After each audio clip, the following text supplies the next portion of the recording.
우리 대학 박물관 옆 지하 벙커. 학교를 다니며 보신 적 있을 겁니다.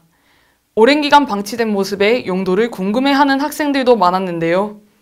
최근 우리 대학이 이 지하 벙커를 수억 원 들여 유물 수장고로 개조하고 있어 회의적인 반응을 얻고 있습니다.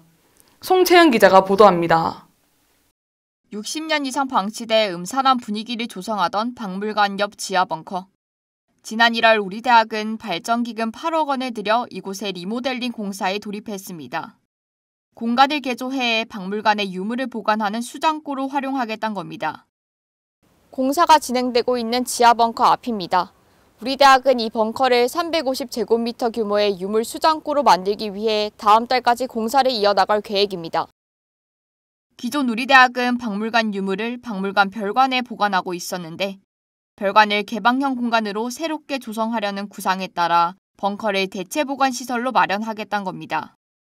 박물관 관계자에 따르면 1956년 지어진 별관은 역사성을 지닌 아름다운 건물로 문화재를 보관하는 수장고보다는 개방형 문화공간으로 활용하는 것이 적절하다고 판단했다며 따라서 별관을 비우고 문화재를 둘 곳이 필요해 벙커를 개축하게 됐다고 전했습니다. 하지만 공사 이후 벙커 공간이 제대로 된 수장고 역할을 할 수 있을지에 대한 근본적인 의문이 제기되고 있습니다.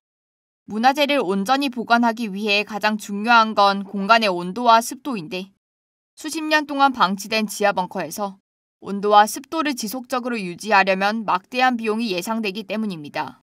이에 관한 국립고궁박물관 관계자는 지리적 여건상 다른 지하시설보다 습도 조절이 어려워 전기세가 10% 이상 더 들어갈 수 있다고 밝혔습니다. 당초 책정된 예산에도 무리가 갈 수밖에 없는 상황. 지하벙커 개조 공사비 외에도 앞으로의 환경 조성 및 유지를 위해 추가 비용이 필요한 겁니다. 유물을 둘 수 있는 공간 자체에 대한 우려도 나옵니다. 별관의 경우 실질적으로 유물을 보관할 수 있는 면적이 320제곱미터였지만 개조될 벙커의 실질적 보관 면적은 250제곱미터에 불과한 겁니다. 우리 대학은 아직 유물을 어떻게 보관할지는 확정되지 않은 상황이란 입장을 내비치고 있습니다. 대학본부 관계자에 따르면 지하 벙커 공사가 끝나면 유물을 벙커로 옮기는 것만 정해졌다며 기존 수장고 물건을 어디에 보관할지는 아직 결정되지 않았다고 전했습니다.